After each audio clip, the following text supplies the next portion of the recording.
Evangelho de João aberto, no capítulo 3, verso 16.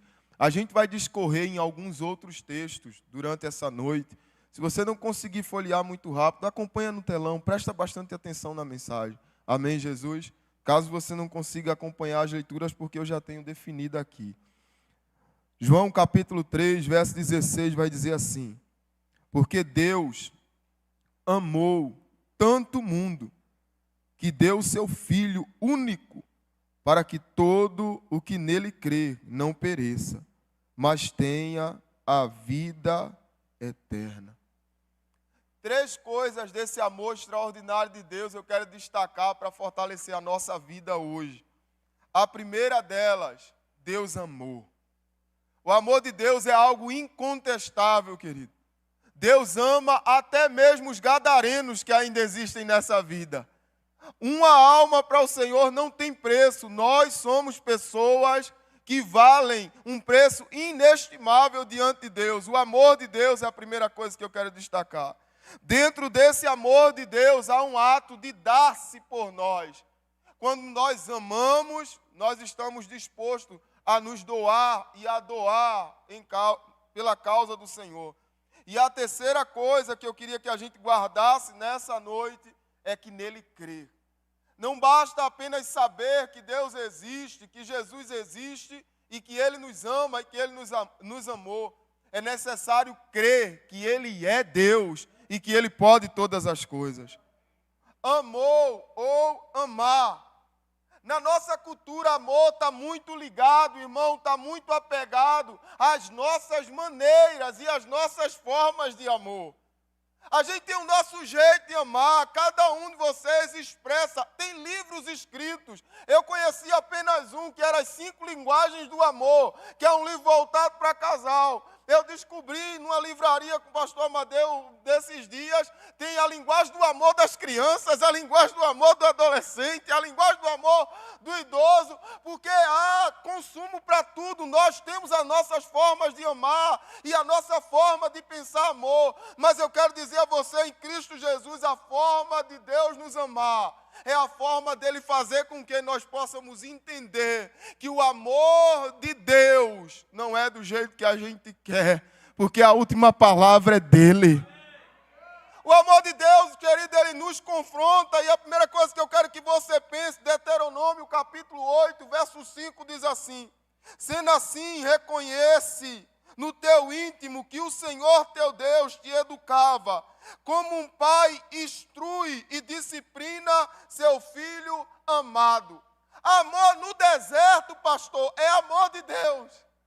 Quem aqui já não passou um deserto com Deus que nos ama? Se você não passou, irmão, pode preparar, esse deserto chega.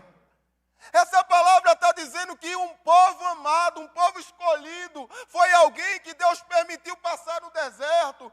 A teologia da prosperidade desses dias diz que aqueles que amam a Deus e aqueles que são amados por Deus não passam por privações. Eu quero dizer a você, é Deus, o Deus que nos ama, o Deus que nos capacita, o Deus que é Deus conosco, permite desertos na nossa vida. E deserto na nossa vida não é ausência de Deus. Eu descobri isso. Durante esses anos é um exemplo disso. Ninguém cai de paraquedas em nada, irmão. 5 anos para chegar agora, nesse momento. Ainda tem muita coisa pela frente. Talvez você está aqui vivendo um deserto e Deus está dizendo: eu amo você. Nessa peregrinação que você está enfrentando, eu amo você. Deserto não é ausência de amor de Deus. Na verdade, é Deus nos amando mais. Porque geralmente no deserto a gente se aproxima mais de Deus. O amor de Deus também se expressa ainda no Salmo 94, 12 diz: bem-aventurada a pessoa a quem disciplina o Eterno, aquele a quem ensinas a tua lei. Amor na falta. O Senhor, Ele disciplina quem Ele ama. Minhas crianças ainda são pequenas, eu ainda preciso aprender muito sobre educar filhos. Pastor Amadeu já está PhD, já pai, avô, alguns de vocês são avós e avós em criação de filhos, mas nós entendemos que aquele que ama diz não. Dizer não é ruim, irmão, receber não é pior ainda. Nesses dias eu descobri algo que quando nós ganhamos alguma coisa, há uma sensação de bem-estar. Eu acho que eu falei aqui em alguns encontros esses dias. Quando nós recebemos algo, há um sentimento tão gostoso, né, irmão? Quando a gente recebe algo. Vamos falar aqui numa linguagem figurada. Você achou R$100 ou alguém te ofertou, te deu R$100. É bom ou ruim? É bom ou ruim, igreja? Bom, você recebeu ali, coisa boa, R$100. Mas se você perder R$100, quem aqui já perdeu uns 100 conto? Não sei você, irmão, a gente começa a ficar se questionando, parece que é o apocalipse, né? Meu pai, onde eu coloquei esse dinheiro? Cadê o dinheiro? Você percebe que quando a gente ganha, a sensação é uma. A psicologia moderna diz que o sentimento de não, ou de rejeição, ou de perca, ou o sentimento negativo é mais forte em nós, 1,5 a 2,5 mais do que o ganho. E Deus, sabendo disso, que não tem filho mimado, Ele nos disciplina. Ele diz não para a gente mesmo nos amando. Papai te ama nos nãos que Ele tem te dado. Quantos nãos eu já ouvi, irmão, e ouvir não é difícil. Não, não agora, não pode, não vai, não faça, não. Mas quando Deus dá não para a gente, Ele está cuidando também. Ele está nos amando também. Ele está nos aproximando também da vontade dEle. Provérbios capítulo 13, verso 12, vai dizer assim: quem se nega a disciplinar e repreender seu filho não o ama. Quem ama de fato não hesita em corrigi-lo. Amor no silêncio. Eu digo que o silêncio de Deus é ensurdecedor, irmão. Quem aqui já passou essas fases de você orar e Deus, meu Deus, aonde o Senhor está? Cadê o Senhor? E como consolo a gente diz assim, quando Deus está em silêncio, Ele está trabalhando, é verdade, Deus não para de trabalhar. Mesmo nos silêncios de Deus na nossa vida, não é ausência de Deus, é Deus nos amando. O que nós poderíamos dizer de Daniel quando ele é convidado, né, se eu posso dizer assim, à cova dos leões. Todo mundo ao redor de Daniel dizia, cadê o Deus dele? Talvez tantas pessoas ao teu redor, no momento que você está vivendo agora, está dizendo, cadê o Deus dele? Cadê o Deus dela? Eu vim aqui lembrar a você que Deus te ama, mesmo no silêncio Deus te ama. No silêncio é o amor de Deus, a cuidado de Deus. Nós somos tão materialistas muitas vezes, irmãos, nós somos tão apegados às coisas que nós podemos ver e tocar, que a gente esquece que Deus não tem a ver com isso. Quando os discípulos ficaram maravilhados com o templo de Jerusalém, ele disse, não ficará pedra sobre pedra. No silêncio Deus está conosco. No silêncio Deus está nos amando. No silêncio Deus está nos educando. Eu lembro, abrindo uma aspas, quando eu estava arriscando essa mensagem, eu lembrei do amor de Deus no silêncio. Eu não sei nessa geração, na nossa sim, de castigo, o cara para a parede. É terrível, irmão, você não vê nada. Ficava quietinho, e se for na minha, era com milho, viu? Era tortura, irmão. Era com milho, o irmão confirmou, é Deus, irmão. Era de cara para a parede no milho. Meu Deus, é um tempo terrível, mas muitas vezes, não porque Deus não nos ama, Ele fica em silêncio. Fica em silêncio para que a gente tenha mais disponibilidade para querer ouvi-lo. Você já percebeu que quando Deus está em silêncio, você fica tateando no escuro? Senhor, cadê o Senhor? Deus usa alguém, fala comigo, faz aqueles negócios de crente novo. Eu vou abrir a Bíblia, o que tiver é Deus. Aí.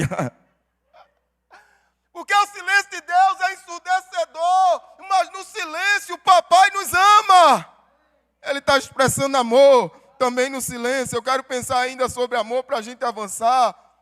1 Coríntios capítulo 13, versículo de 4 a 7 vai dizer assim: o amor é paciente, é bondoso. O amor não é ciumento, nem presunçoso, não é orgulhoso, nem grosseiro, não exige que as coisas sejam a nossa maneira, não é irritável, nem rancoroso, não se alegra com a injustiça, mas sim com a verdade, O amor nunca desiste, nunca perde a fé, sempre tem esperança e sempre se mantém firme. O amor, como um exemplo desse amor que tudo crê, tudo espera, tudo suporta, é Jesus no Gólgota, Jesus no Getsêmani. É uma expressão de amor prática, real. O Senhor nos ama mesmo nos momentos em que Ele nos leva para os Getsêmanes da vida. O Senhor Jesus no Getsêmani, Ele diz: passa, Pai, passa de mim esse cálice. Quantos de nós, irmão, amando a Deus, sendo amado por Deus, já não tivemos os nossos Getsêmanes? Aqueles momentos que dá vontade da gente dizer: sai, Deus, não quero, tira de mim. Que prova tão grande, que agonia, meu Pai. E no final das contas, quem ama a Deus entende que Getsêmani é a vontade do Pai. A obediência ao Senhor. E Jesus, Ele diz assim: contudo, não seja feita a minha vontade. Porque entende que muitas vezes Getsêmani é amor de Deus também. No Gólgota, quando muitas vezes nós imaginamos que o amor de Deus não está conosco, Deus nos leva para os Gólgotas também. Aquele momento onde a gente procura as pessoas mais próximas e nenhuma delas estão, nem podem fazer nada por nós. O que nos resta é olhar para o Pai e dizer: Senhor, vem cá, ajuda-me. Eu quero lembrar você, papai te ama, né? O Abba continua te amando. E esse amor de Deus é um amor que vai nos experimentando, trabalhando a nossa alma, para que a gente se aproxime dele. Essa expressão de amor, de pai, se fosse nordestino ele escrever painho, né? Painho, paizinho amado. João escreveu: Abba, pai, paizinho querido. Deus nos ama nesses momentos. Segunda coisa que nós destacamos nessa noite é que deu. O amor de Deus é um amor sacrificial que doou-se por nós. Deu ou doou-se. Gênesis capítulo 22, versículo de 1 a 2 vai dizer: passados esses acontecimentos, Deus submeteu Abraão a uma prova, convocando-o: Abraão, Abraão, ao que ele redarguiu: eis-me aqui, Senhor. Então Deus lhe ordenou: toma Isaque, teu filho, teu único filho, a quem tu muito amas, e vai à terra de Moriá. Sacrifica-o ali, como holocausto sobre um dos montes que eu te indicarei. Deus não nos pede nada. Deus nos pede tudo. Eu acho que eu falei sobre isso. Certa feita, o irmão chegou para mim e disse: pastor, Deus não nos pede nada. Deus tem tudo. Eu disse: eu concordo com você. Deus não nos pede nada, Deus nos pede completamente tudo, querido. Tudo aquilo que nós temos, tudo aquilo que nós somos, tudo aquilo que nós desejamos e aspiramos, precisa estar diante do Senhor. O Deus que nos ama não nos negocia com nada, nem com ninguém, querido. Deus nos quer por completo. E aquilo que toma sentido para Abraão, que é tão importante para Abraão, eu quero imaginar, irmão, perdoa a encenação, eu quero imaginar Deus do céu, pastor Amadeu, olhando para Abraão, fazendo um ídolo. Deus está talvez falando com você, pai, mãe, e para mim também, fazendo do filho um ídolo, fazendo do esposo um ídolo, fazendo do trabalho um ídolo, fazendo da empresa um ídolo, fazendo do ministério um ídolo, ou qualquer outra coisa que está ou possa tomar o lugar de Deus no nosso coração. E eu quero imaginar Abraão todo dia para Isaque. Eu esperei tanto, eu orei tanto, e todo dia os olhos de Abraão brilhavam para Isaque, e Deus começou a ficar no canto. De repente Deus olhou assim e disse: deixa eu ver, Abraão, se você ainda tem a mesma disposição da época em que você não havia recebido a promessa. Me dá de volta aquilo que eu te dei. Deus nos ama quando Ele nos pede nosso tudo. É amor de Deus. Deus se doou. Permita-se doar também quando Deus nos pede. Não apenas o que queremos dar, mas aquilo que precisamos devolver ou entregar na mão do Senhor. Eu quero pensar com você em Deuteronômio capítulo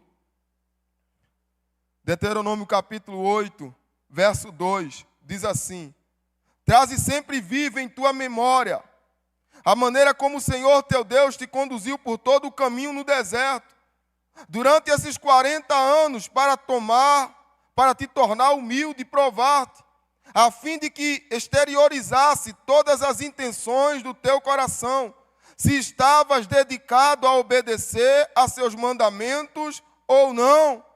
Antes de Deus te dar, Ele vai te pedir. Antes dele nos dar, Ele nos pede, irmão. Algumas estatísticas falam que em algumas áreas do mundo, os pastores só permanecem 3 anos no ministério. Que alguns desses pastores só permanecem vívidos na frente de trabalhos, no máximo durante 15 anos, e depois muda-se a carreira. Eu digo que nesse período que eu tenho de mesa com o pastor Amadeu, eu tenho feito um doutorado prático de ministério. O vigor dele, a paixão dele, o desejo dele de fazer ainda mais do que tudo que Deus já fez na vida dele, nos indica, querido, que a gente precisa caminhar, entendendo essa entrega para Deus. Do começo ao final da nossa vida, sempre vamos ter algo para entregar ao Senhor, se é que o Senhor nos chamou. Nós tendenciamos a imaginar, não tem mais nada que eu possa fazer, não tem mais nada que eu possa dar, não tem caminhos mais que eu possa abrir, nem lugares para ir. E Deus nos lembrando, foi nesse deserto da vida, da peregrinação, que Deus nos ensinou a nos humilhar, a depender dEle e a colocar tudo na mão dEle.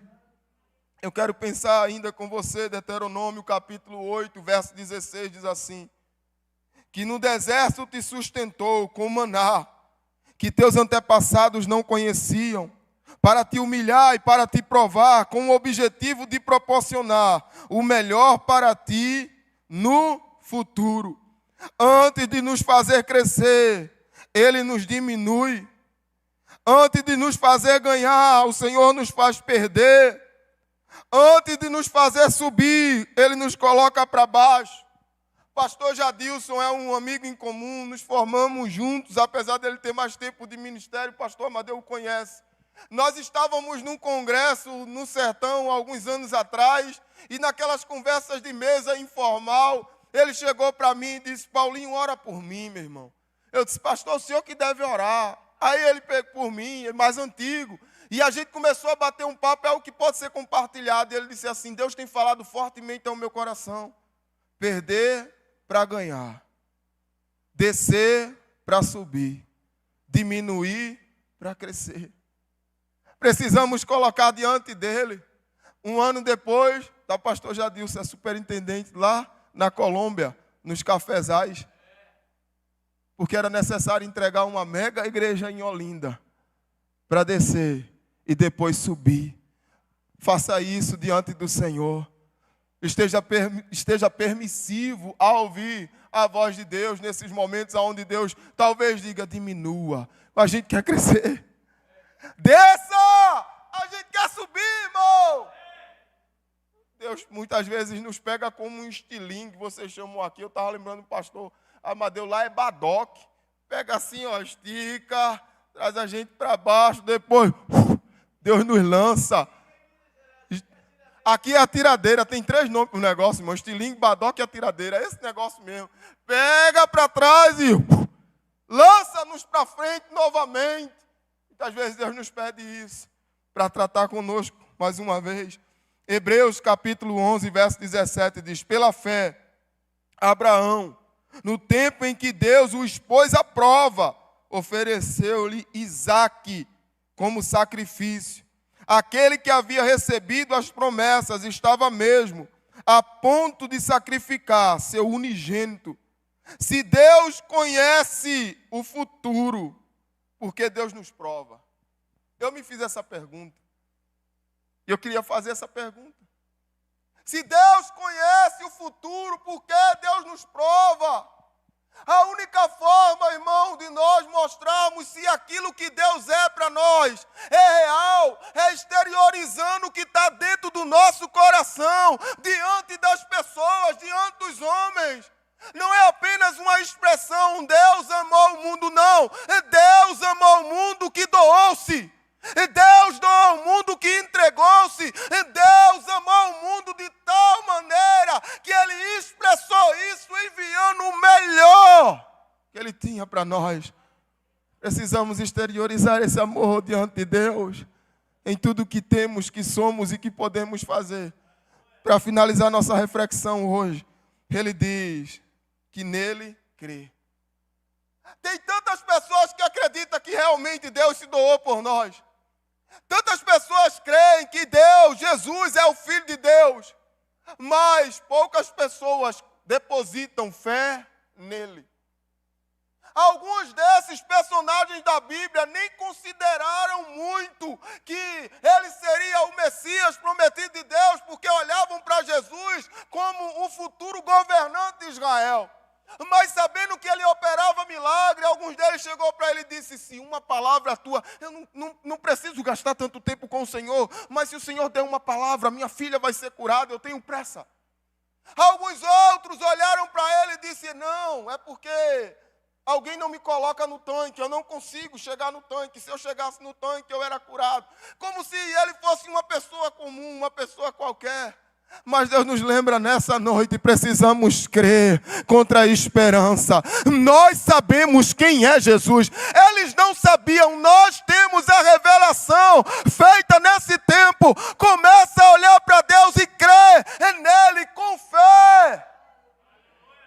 A palavra vai dizer: se tivermos fé do tamanho de um grão de mostarda.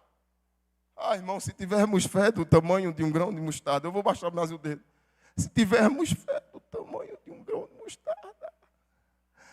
Você tem a fé do tamanho de um grão de mostarda? Você tem a fé do tamanho de uma amendoeira? Você tem a fé de transpor os montes? Porque todas as vezes que nós olhamos para esse Deus que nos amou e se doou para aqueles que nele crê, é necessário olhar para ele e crer que ele é. Não pode ter dúvida, nem sombra e variação. Eu estou finalizando nossa reflexão pensando com você. Atos capítulo 2, verso 21. E todo aquele que invocar o nome do Senhor será salvo. Participação ativa. Eu não somente creio, mas eu clamo. Eu não somente creio, mas eu chamo. Você já percebeu que muitas vezes a vida, as circunstâncias, as coisas nos faz olhar para o amor de Deus, saber que Deus nos ama, mas não ter uma ação direcionada a isso. Ficamos muitas vezes encurralados no canto da parede, passando pela adversidade, sendo oprimido pelos inimigos, por qualquer situação que seja, e esquecemos que temos um Pai de amor no céu, que peleja em nosso favor, e quando nos aproximamos dele, irmão, ele tem prazer em vir ao nosso socorro, ele tem prazer em nos colocar nos braços. É necessário que você clame a Jesus nessa noite, para as coisas mudarem, para as coisas acontecerem, sem esquecer o processo. O amor de Deus nos corrige, Ele não parou de amar, Ele só está talvez nos corrigindo, um detalhe aqui, uma coisa ali, está ajustando, mas Ele continua amando. O período de entrega precisa ser ativo na nossa alma, a gente continua desejando Ele como Deus que supre tudo, e continuamos pensando: eu quero dar tudo de mim para Deus, e nesses momentos de adversidade a gente chega para Ele e diz: vem, Pai, resolve, vem, eu te espero, eu creio em Ti, Senhor, eu sei que Tu és. Nele crê também. Podemos ver na palavra do Senhor, aonde diz,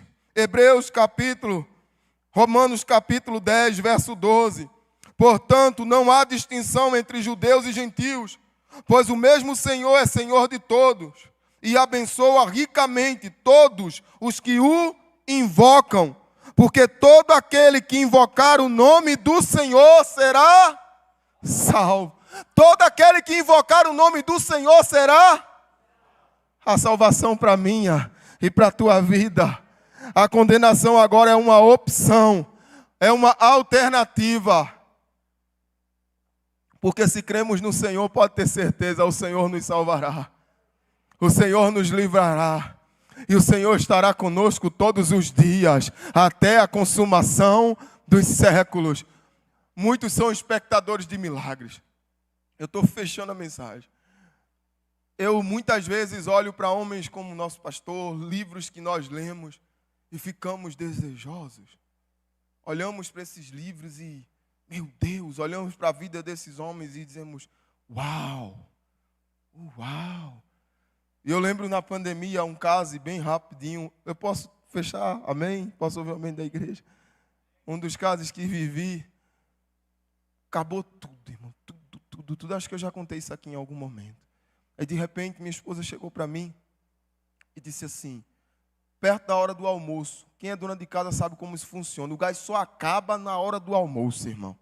Parece uma coisa. Acabou o gás de cozinha, tal, não sei o quê, para quem não usa os dutos, assim, e agora?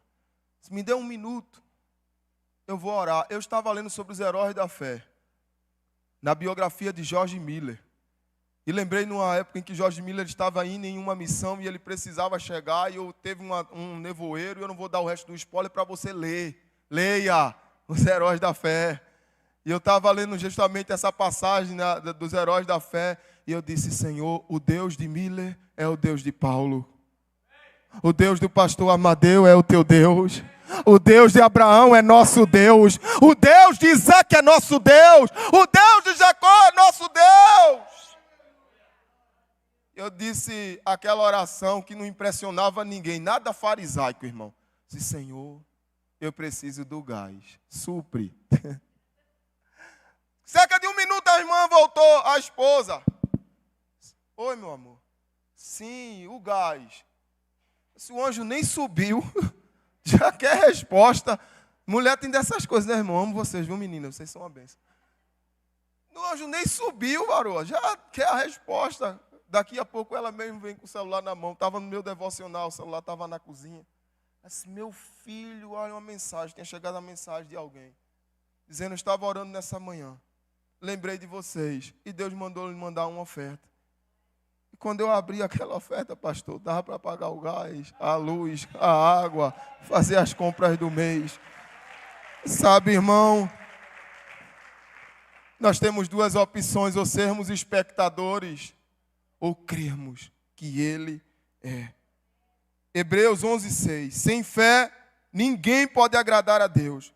Porque quem vai a Ele precisa crer que Ele existe e que recompensa os que procuram conhecê-lo melhor. Deus paga bem pago e não deve nada a nenhum de nós. Se você pode, não sei se é possível, pastor, nós temos um tempo de oração.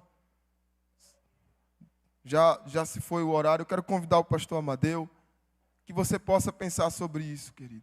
A última palavra vem do Senhor. A última palavra é dele, Ele é amor na sua vida, mesmo nesse período que você está vivendo. Que Deus nos abençoe. Aleluia, irmãos. Amém. Esta é a fé que vence o mundo. Já pensou?